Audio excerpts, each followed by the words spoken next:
Chapter 12, The Foolish and the Weak. Meg could see nothing, but she felt her heart pounding with hope. With one accord, all the beasts rose to their feet, turned toward one of the arch openings, and bowed their heads and tentacles in greeting. Mrs. Watson appeared, standing between two columns. Beside her came Mrs. Who, behind them a quivering of light. The three of them were somehow not quite the same as they had been when Meg had first seen them. Their outlines seemed blurred. Colors ran together as in a wet watercolor painting, but they were there, they were recognizable, they were themselves. Meg pulled herself away from Aunt Beast, jumped to the floor, and rushed at Mrs. Watson. But Mrs. Watson held up a warning hand, and Meg realized that she was not completely materialized, that she was light and not substance, and embracing her now would have been like trying to hug a sunbeam.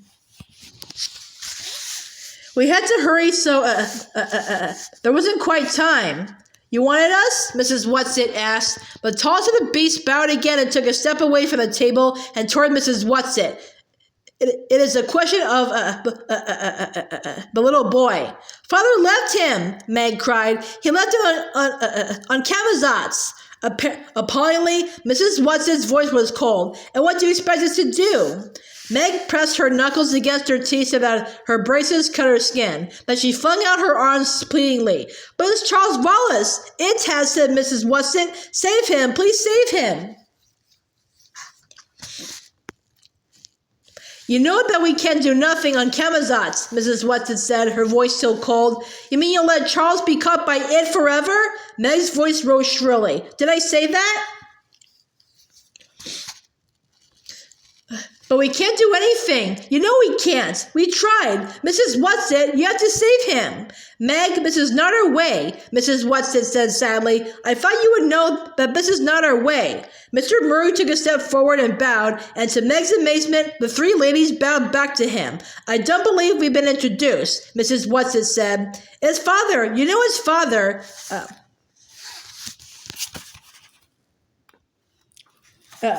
Meg's angry impatience grew. Father, Mrs. Watson, Mrs. Who, and Mrs. Witch. I'm very glad to, Mr. Murry mumbled, but went on. I'm sorry, my glasses are broken, and I can't see you very well.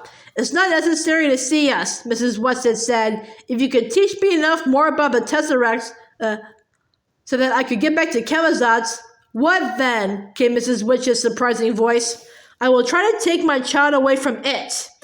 And you know that you will not succeed? There's nothing left except to try. Mrs. Watson spoke gently. I'm sorry, we cannot allow you to go. Then let me, Calvin suggested. I almost got him away before. Mrs. Watson shook her head. No, Calvin, Charles has gone even deeper into it. You will not be permitted to throw yourself in with him, for that, you must realize, is what would happen.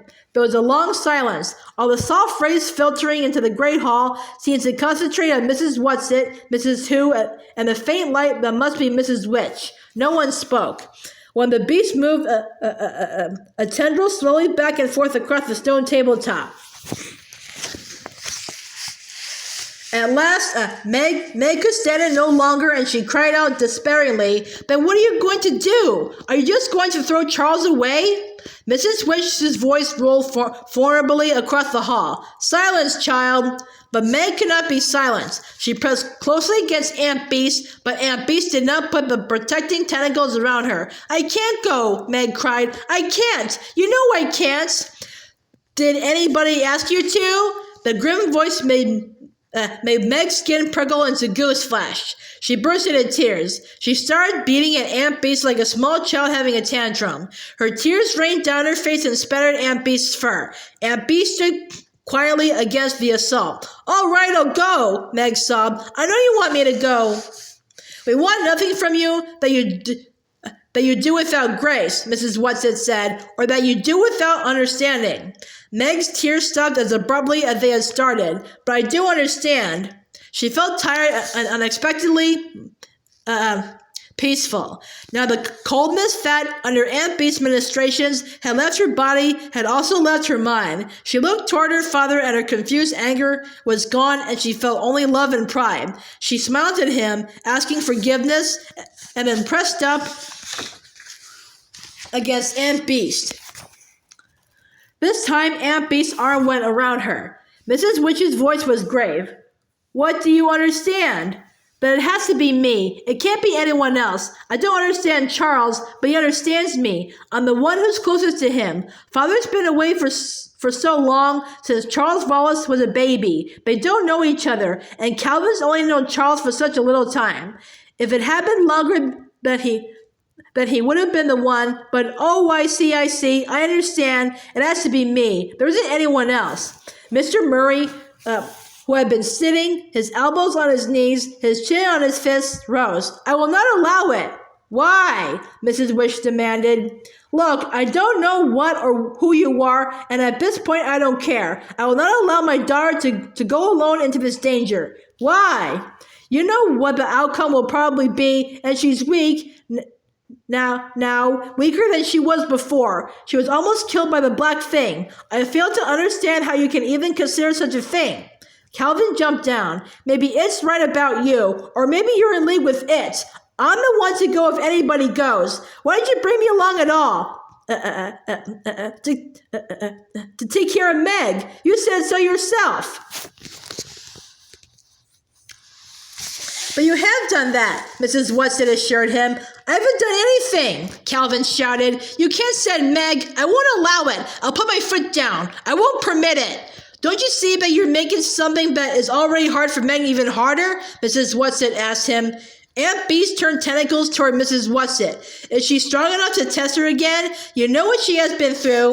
If Witch takes her, she can manage, Mrs. Watson said. If it will help, I could go too, and hold her. Aunt Beast's arm around Meg tightened. Oh, Aunt Beast, Meg started, but Mrs. Watson cut her off. No, I was afraid not, Aunt Beast said humbly. I just wanted you to know that I would. What's it? Mr. Murry frowned and pushed his hair back from his face, but he shoved with his middle finger at his nose as though he were trying to get spectacles closer to his eyes. Are you remembering that she is only a child? And she's backward, Calvin bellowed. I resent that, Meg said hotly, hoping that indignation would control her trembling. I'm better than you at math and you know it. Do you have the courage to go alone? Mrs. Watson asked her. Meg's voice was flat. No, but it doesn't matter. She turned to her father and Calvin. You know it's the only thing to do. You know they never sent me alone if... How do we know they're not in league with it? Mr. Murry demanded. Father... No, Meg, Mrs. Watson said. I do not blame your father for being angry and suspicious and frightened, and I cannot pretend that we are doing anything but sending you into the gravest kind of danger. I have to acknowledge quite openly that it may be a fatal danger. I know this, but I do not believe it, and the happy medium doesn't believe it either. Can she see what's going to happen? Calvin asked. Oh, none of this kind of thing, Mrs. Watson sounded surprised at his question. If we knew ahead of time what was going to happen, we'd be like the people on Camazotz, with no lives of our own, with everything all planned and done for us. How can I explain it to you? Oh, I know. In your language, you have a form of poetry called the sonnets. Yes, Calvin said impatiently. What's that got to do with the happy medium? Kindly pay me the courtesy of listening to me. Mrs. Watson's voice was stern, and for a moment, Calvin stopped pawing the ground like a nervous colt. It is a very strict form of poetry, is it not? Yes, there are 14 lines, I believe, all in iambic pentameter. That's a very strict rhythm or meter, yes? Yes, Calvin nodded, and each line has to end with a rigid rhyme pattern. And if the poet does not do it exactly this way, it is not a sonnet, is it? No. But within this strict form, the poet has complete freedom to say whatever he wants, doesn't he? Yes, Calvin nodded again. So, Mrs. Watson said, so what? Oh, do not be stupid, boy, Mrs. Watson scolded. You know perfectly well what I am driving at. You mean you're comparing our lives to a sonnet? A strict form, but freedom within it? Yes, Mrs. Watson said. You're given the form, but you have to write the sonnet yourself. What you say is completely up to you. Please, Meg said, please. If I got to go, I want to go and get it over with. Each minute you put it off makes it harder. She is right, boomed Mrs. Witch's voice. It is time.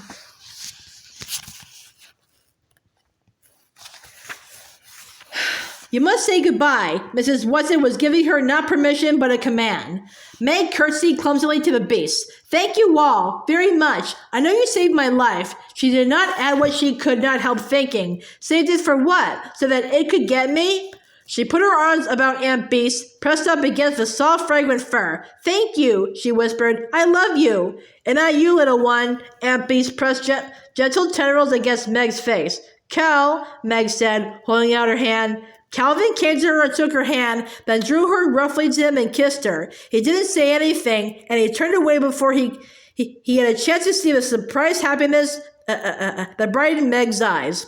At last she turned to her father. I'm sorry, Father. He took both her hands in his, bent down to her with his short-sighted eyes. Sorry for what, Megatron? Tears almost came to her eyes at the gentle use of the old nickname. I wanted you to do it all for me. I wanted everything to be all easy and simple. So I tried to pretend that it was all your fault because I was scared and I didn't want to have to do anything myself. But I wanted to do it for you, Mr. Murry said. That's what every parent wants. He looked into her dark, frightened eyes. I won't let you go, Meg. I am going. No. Mrs. Watson's voice was sterner than Meg had ever heard it. You're going to allow Meg the privilege of accepting this danger. You are a wise man, Mr. Murry. You're going to let her go. Mr. Murry sighed. He drew Meg close to him. Little Megaparsec, don't be afraid to be afraid. We will try to have courage for you. But that is all we can do. Your mother was always shoving me out in the world, Meg said. She wanted me to do this. You know she would. Tell her, she started, choked, then held up her head and said, No, never mind. I'll tell her myself. Good girl. Of course you will. Now Meg walked slowly around the great table to where Mrs. Watson was still poised between the columns. Are you going with me? No, only Mrs. Witch. The black thing, fear made her voice tremble. When Father tested me through it, it almost got me. Your father is singularly inexperienced, Mrs. Watson said, though a fine man and worth teaching. At the moment, he still treats testing as though he were working with a machine. We will not let the black thing get you, I don't think.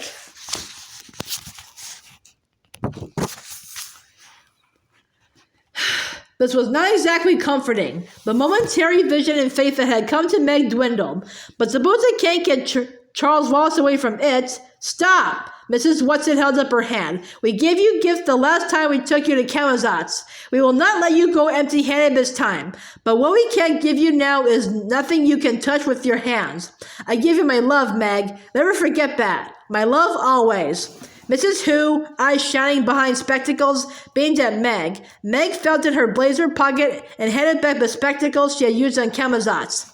Your father is right. Mrs. Who took the spectacles and hid them somewhere in the folds of her robes. The virtue is gone from them.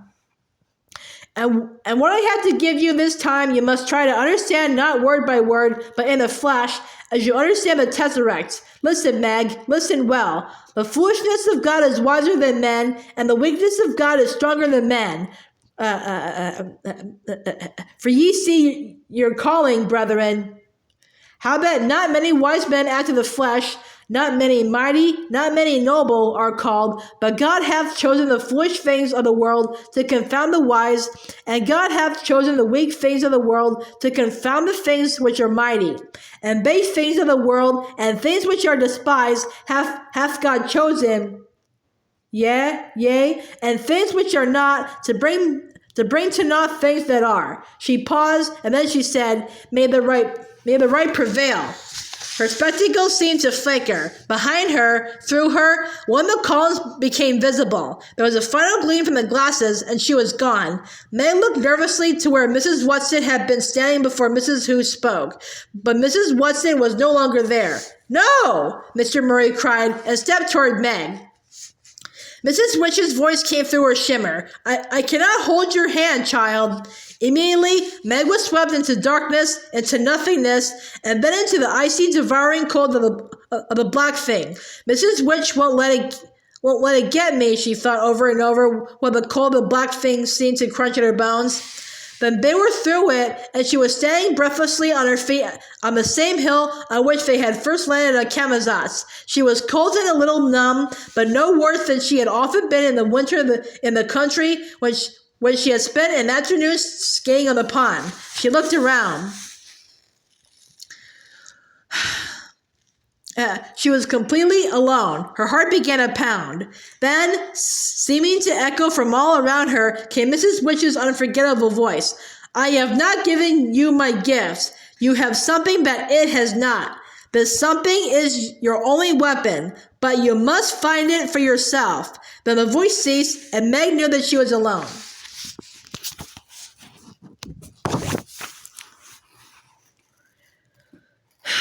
She walked slowly down the hill, her heart thumping painfully against her ribs. There below her were the same row of identical houses they had seen before, and beyond these, the linear buildings of the city. She walked along the quiet street. It was dark and the street was deserted. No children playing ball or skipping rope. No mother figures at the doors. No father figures returning from work. In the same window of each house was a light, and as Meg walked down the street, all the lights were extinguished simultaneously. Was it because of her presence? Or was it simply that it was time for lights out? She felt numb, beyond rage or disappointment or even fear. She put one foot ahead of the other with precise regularity, not allowing her pace to lag. She was not thinking, she was not planning, she was simply walking slowly but steadily toward the city and the dome building where it lay. Now she approached the outlying buildings of the city. In each of them was a vertical line of light, but it was a dim, eerie light, not the warm light of stairways and cities at home. And there were no isolated, brightly lit windows where someone was working late or an office was being cleaned. Out of each building came one man, perhaps a watchman, and each man started walking the width of the building. They appeared not to see her. At any rate, they paid no attention to her whatsoever, and she went on past them. What have I got that it hasn't got? She thought silently. What have I possibly got? Now she was walking by the tallest of the business buildings, more dim vertical lines of light. The walls glowed slightly to give a faint illumination to the streets. Central Intelligence was ahead of her. Was the man with red eyes still sitting there, or was he allowed to go to bed? But this was not where she must go, for the man with red eyes seemed the kind old gentleman he claimed to be when compared with it. But he was no longer of any consequence in the search for Charles Wallace. She must go directly to it. It isn't used to being resisted. Father said that's how he managed, and how Calvin and I managed as long as we did. Father saved me then. There's nobody here to save me now. I have to do it myself. I have to resist it by myself. Is that what I have that it hasn't got? No, I'm sure it can resist.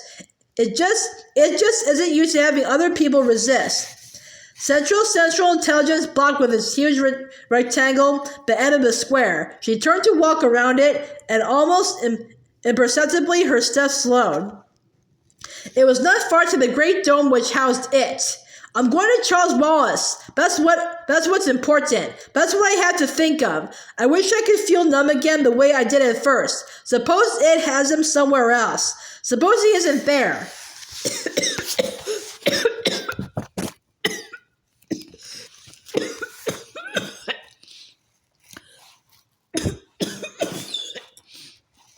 I have to go there first anyhow. That's the only way I can find out. Her steps got slower and slower as she passed the great bronze doors, the huge slab of the Central Intelligence building, as she finally saw ahead of her the strange light pulsing dome of it. Father said it was all right for me to be afraid. He said to go ahead and be afraid, and Mrs. Who said, I don't understand what she said, but I think it was meant to make me not hate being only me, and me being the way I am. And Mrs. Watson said to remember that she loves me. That's what I have to think about, not about being afraid, or not as smart as it. Mrs. Watson loves me. That's quite something, to be loved by someone like Mrs. Watson. She was there. No matter how slowly her feet had taken her at the end, they had taken her there. Directly ahead of her was a circular building, its walls glowing with violet flame, its silvery roof pulsing with a light that seemed to Meg to be insane. Again she could feel the light, neither warm nor cold, but reaching out to touch her, pulling her toward it. There was a sudden sucking, and she was within. It was as though the wind had been knocked out of her. She gasped for breath in her own rhythm, not the permeating pulsing of it. She could feel the inexorable beat within her body, controlling her heart, her lungs. But not herself, not Meg. It did not quite have her. She blinked her eyes rapidly and against the rhythm until the redness before them cleared and she could see. There was the brain, there was it, lying pulsing and quivering on the dice. Soft and exposed and nauseating. Charles Wallace was crouched beside it, his eyes still slowly twirling, his jaw still slack, as she had seen him before, with a tick in his forehead reiterating the revolting rhythm of it. As she saw him, it was again as though she had been punched in the stomach, for she had to realize afresh that she was seeing Charles, and yet it was not Charles at all. Where was Charles Wallace, her own beloved Charles Wallace? What is it I have got that it hasn't got? You have nothing that it hasn't got, Charles Wallace said coldly. How nice to have you back, dear sister. We have been waiting for you. We knew that Mrs. Watson would send you. She is our friend, you know.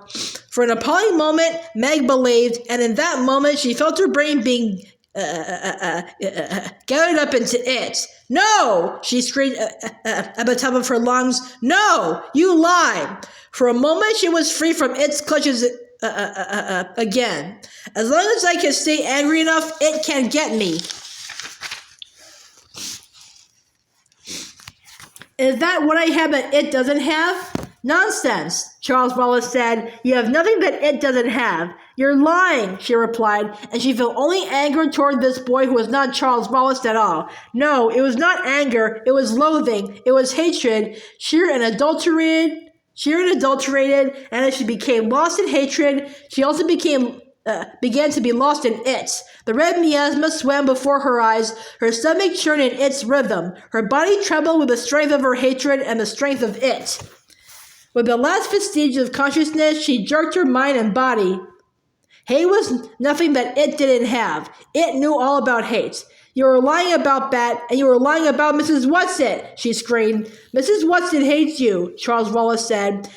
And that was where it made its fatal mistake, for as Meg said automatically, Mrs. Watson loves me. That's what she told me, that she loves me. Suddenly she knew. She knew. Love. That was what she had that it did not have.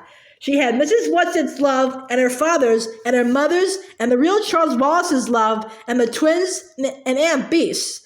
And she had her love for them.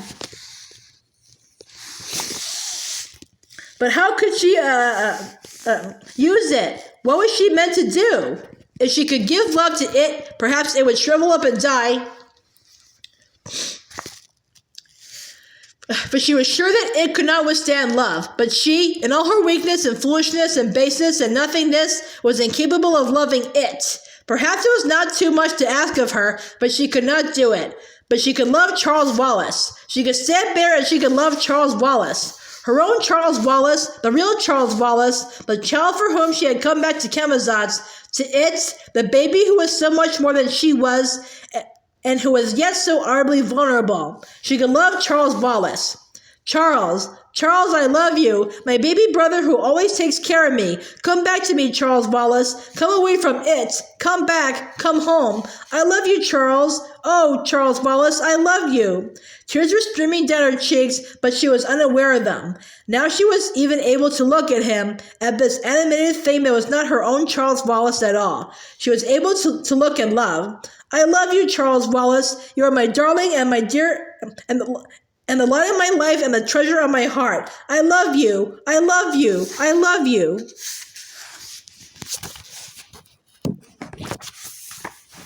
Slowly his mouth closed. Slowly his eyes stopped their twirling. The tick in the forehead ceased its revolting twitch. Slowly, he advanced toward her. "I love you," she cried. "I love you, Charles. I love you." But suddenly he was running, pelting. He was in her arms. He was shrieking with sobs. "Meg! Meg! Meg!" "I love you, Charles," she cried again, her sobs almost as loud as his, her tears mingling with his. "I love you! I love you! I love you!" A whirl of darkness, an icy cold blast, an angry, resentful howl that seemed to tear through her.